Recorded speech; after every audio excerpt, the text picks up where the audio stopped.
Saudações racionais, salve a todos.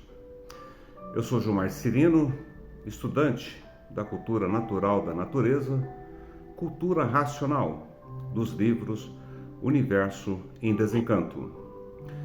Cultura responsável para o desenvolvimento do raciocínio do animal racional. Cultura de origem extracósmica, de origem do mundo racional, de autoria do racional superior. Quero, em especial, agradecer aos nossos inscritos no nosso canal Portal da Cultura Racional. E você que está aqui pela primeira vez, seja muito bem-vindo, nosso muito obrigado. Vamos então para o nosso tema de hoje, o nosso vídeo conferência.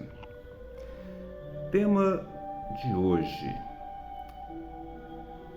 Deuses dos Bárbaros. Este trabalho que fiz de maneira bastante minuciosa, ele também fez parte do meu curso acadêmico de filosofia, do qual pesquisei também com muito apreço e com muito carinho para aprofundar nos estudos de cultura racional. Bom, vamos lá então. No passado, por volta de 2.500 anos atrás, a brutalidade, a selvageria, a violência e o barbarismo era muito grande no mundo. O homem temia o homem não temia a Deus. Nesta época, Deus não existia, não era conhecido como nos dias de hoje. Os bárbaros conservavam os antigos deuses dos povos húngaros. Eram deuses e divindades terrestres, mundanas. Deuses representantes das forças da natureza, que era muito comum a todos os povos daquela época da Ásia Antiga. Não existia a ideia de um ser supremo, um ser divino. O atraso da época era muito grande. A defesa de um povo, etnias e reinados da época era através da força, da brutalidade e também da selvageria. Naquela época, o esporte e o entretenimento era a luta de gladiadores e bárbaros em uma arena, conhecida hoje como o Coliseu, situada na Itália. Gladiadores e bárbaros decapitavam uns aos outros. Inocentes, criminosos, bárbaros e de gladiadores eram esquartejados e jogados nas covas dos leões. Alguns eram jogados vivos nas covas dos leões. A civilização da época cultuavam a violência e a selvageria. Atos criminosos não tinham limites demográficos. O medo e o terror era predominante. Autoridades, legisladores da época não intimidavam os criminosos e a violência dos bárbaros. Bom, não quero me estender muito das barbáries e violências que existiam nessa época. É muito estarrecedor e deprimente. Mas foi daí então a preocupação de acabar com a barbárie e a selvageria da época, que deixavam todos preocupados com a violência, que inclusive legisladores e governantes da época. Os antigos legisladores, submissos ao império da época, estavam muito preocupados com a violência que assolava o seu povo e o império. Teriam eles, os legisladores desse século, meados do século IV a.C., criarem algo que pudessem diminuir a violência daquela fase crítica e cruel. Sem falar dos mais fracos, pobres e oprimidos e incultos. O atraso era em massa. Foi aí que tiveram uma ideia para aquela fase, algo muito eficaz. Inventaram e criaram então a divindade. Era como uma espécie de inspetor das ações humanas, boas e más, onde ninguém escaparia desse jugo de um Deus supremo a todos os seres vivos da Terra, a fim de que ninguém traísse seu próximo por medo da vingança de um Deus supremo. Esta estratégia foi necessária de acordo com a visão dos legisladores e governantes da época. Legisladores, filósofos talentosos e experientes inventaram o temor dos deuses para que os criminosos, os incultos, os violentos, bárbaros e gladiadores se sentissem amedrontados e enfatizavam: aqueles que assim fizessem, dissessem ou pensassem às escondidas seriam também castigados pelos deuses. Mas sabiam os gladiadores que o processo seria de longo prazo, mas que a curto prazo deveriam ser feito algo. Eis então que surge a teocracia, que falaremos daqui a pouco. Jesus Cristo foi uma das referências mais emblemáticas para este propósito. Historicamente, sua existência e feitos milagrosos não podiam ser questionados. Estes questionamentos perpassam até os dias de hoje. Esses movimentos da época surgem mais por interesses políticos do que religiosos que se baseiam em estruturas teocráticas. E qual o significado de teocracia? Teo, Deus, cracia, governo. Ou seja, governo de Deus, governo divino. Era conhecido por meio das quais uma elite política abalizava seu poder através de argumentos de natureza suprema, religiosa e divina.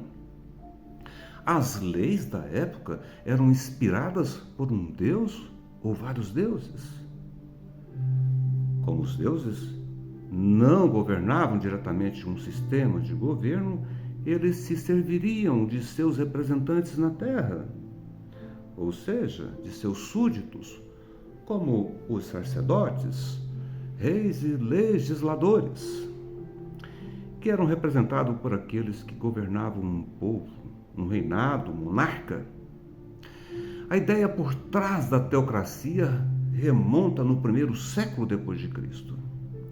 Foi originalmente usada pela primeira vez para descrever o tipo de governo praticado pelos judeus. Naquela época, a maioria dos governos se enquadravam em uma das três categorias: monarquia, democracia ou oligarquia. Tudo isso para dirigir e governar o seu povo como um todo, principalmente os mais humildes. Eis que surge então um processo domesticador e catequizador para amansar e domar o bruto, o rude e o atrasado. Legisladores, filósofos e governantes da época da monarquia, governado pelo rei ou monarca, exercia sua função sem limites de poder ou tempo. Mas vamos adiantar um pouco a história. Eis então que surge a Igreja, no século I depois de Cristo. Originalmente, através de um sistema político, a Igreja surge durante o Império Romano. E a educação, associada com os ensinamentos da Igreja, era para poucos. Só os filhos dos nobres é que estudavam. Percebem aí também que, na maioria das nações do passado, a educação era algo muito distante de um povo? Grande parte da população medieval era iletrado, não tinha acesso ao conhecimento, à educação e aos livros. Percebe que governantes do passado, quanto até os dias de hoje, sempre dificultaram o conhecimento e a educação para a população. E aproveitando, fazendo um adentro aqui nesta questão, se vocês fizerem uma rápida pesquisa do índice do analfabetismo do Brasil, especificamente em 1991, 20% da população era analfabeta. Pensa então em 1950, era de 39% o índice do analfabetismo. E indo mais longe, no final da escravidão no Brasil em 1888, como você acha que era? Se em 1888, há 135 anos atrás, existia escravidão, o atraso, o analfabetismo e a brutalidade era algo latente em nosso meio. Percebe-se aí? Bom, à medida que voltamos e recuamos ao passado, a literatura, a filosofia, a educação, cultura e conhecimentos gerais é privilégio de poucos. Agora, vamos para um momento épico da história. Se prestarmos atenção, em 1500, quando o Brasil foi descoberto, o que aconteceu? O catolicismo foi trazido por missionários que acompanharam os exploradores e colonizadores portugueses.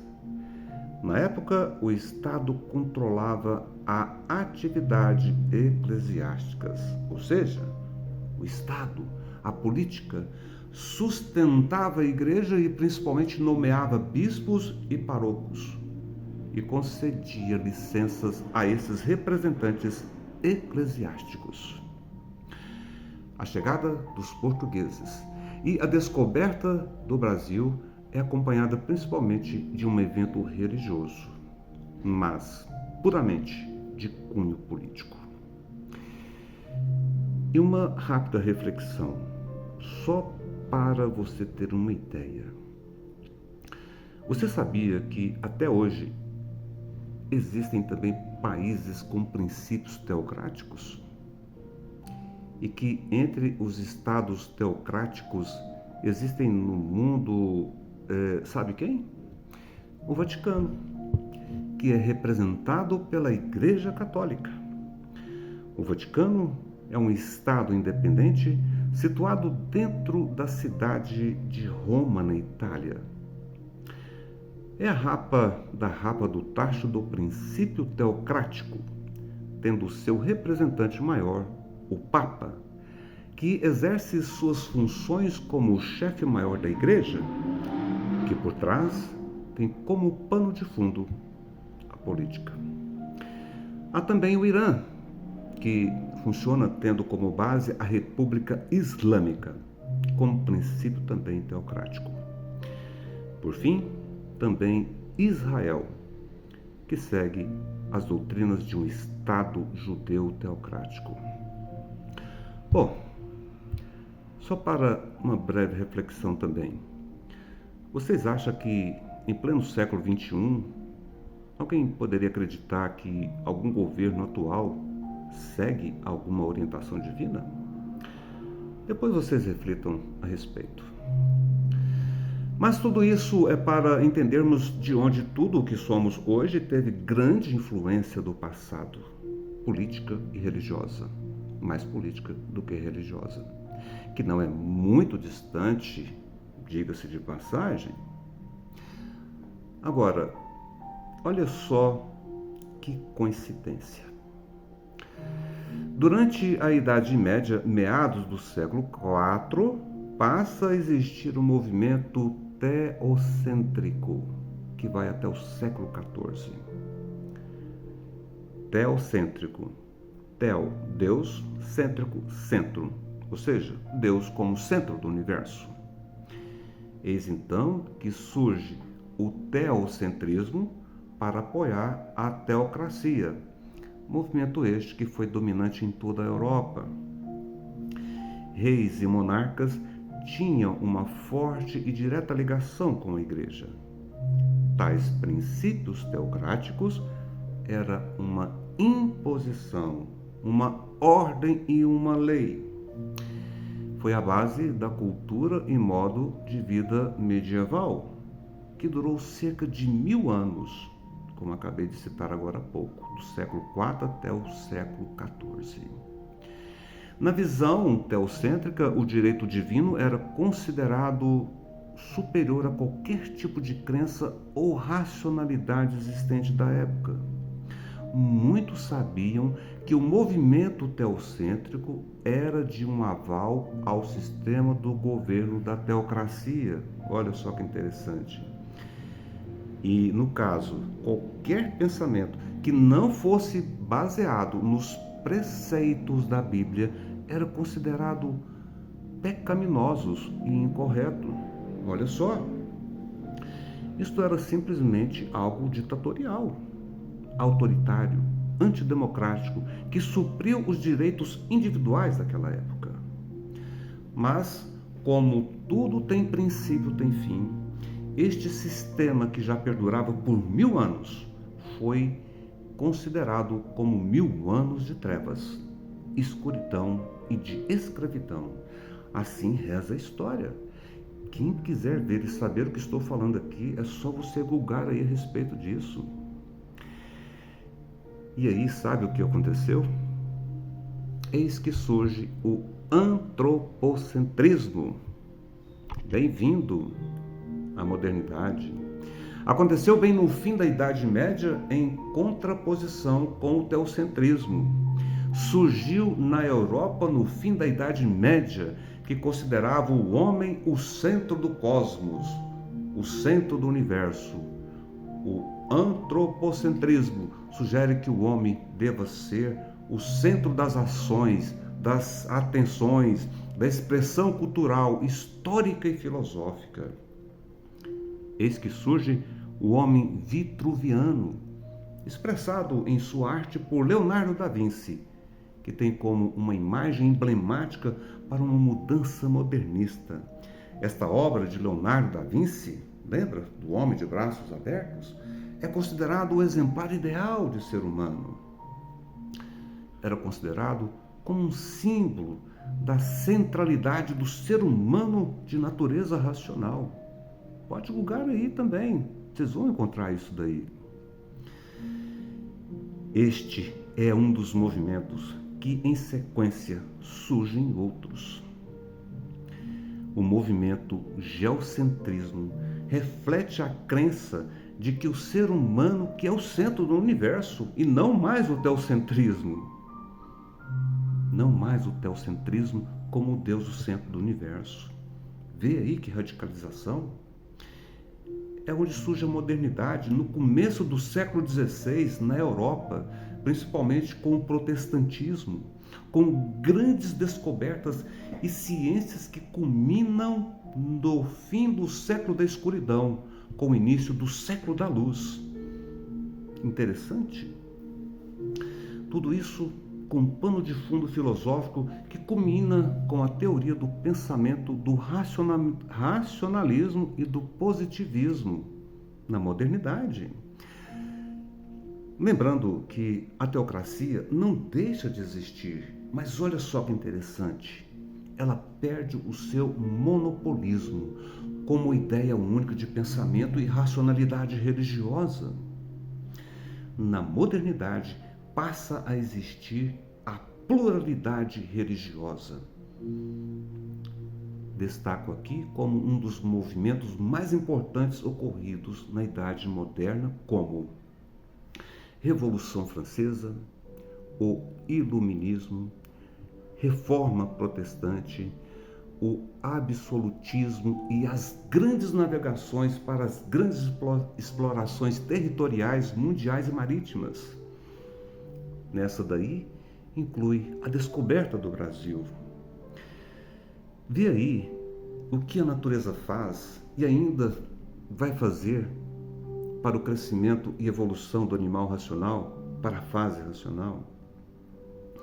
Vocês lembram o que eu disse no começo desse videoconferência, tudo começou para uma erradicação da brutalidade, do selvagerismo, do barbarismo e do medo, onde o homem temia o homem. Tudo através de uma criação mundana e humana. Mas, voltando ao começo do nosso videoconferência, o porquê dessa reflexão até aqui? Para vocês entenderem em que no passado o atraso era muito grande e tudo que aconteceu foi preciso e necessário acontecer. Aqui, um retrato do que foi a fase das religiões, que foi justamente para amansar, domesticar e catequizar o animal racional. A época, portanto, é a procura do encontro com a realidade absoluta e racional, que é principalmente a definição do verdadeiro ser de todos e de tudo. Todo o currículo do passado recente e longínquo foi de um conhecimento de sabedoria humana. E tudo isso foi através de histórias, de contos e lendas. Foi algo que se encaixou muito bem para a época. Por quê? Porque eram muitíssimos rudes e atrasados. Histórias sugestionavam, os contos impressionavam a todos e as lendas simplesmente encantavam a todos.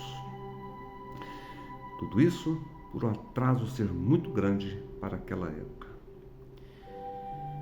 A época atual, hoje, é de evolução cultural.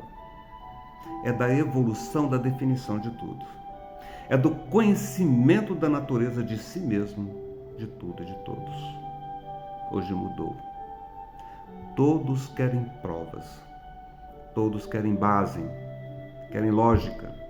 Acabou o tempo dos sonhos. Acabou o tempo do encanto.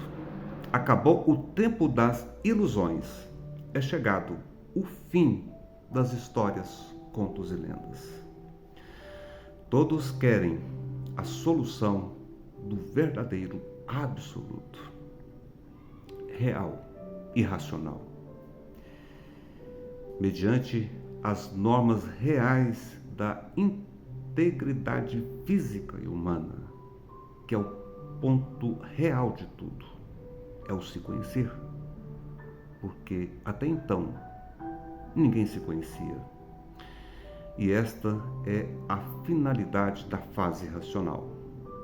Todos se conhecerem através da imunização racional, responsável para o desenvolvimento do raciocínio do animal racional. A continuação dessas mensagens se encontra nos livros Universo em Desencanto. Obrigado por você ter assistido o vídeo até o final. Saudações racionais. Salve a todos.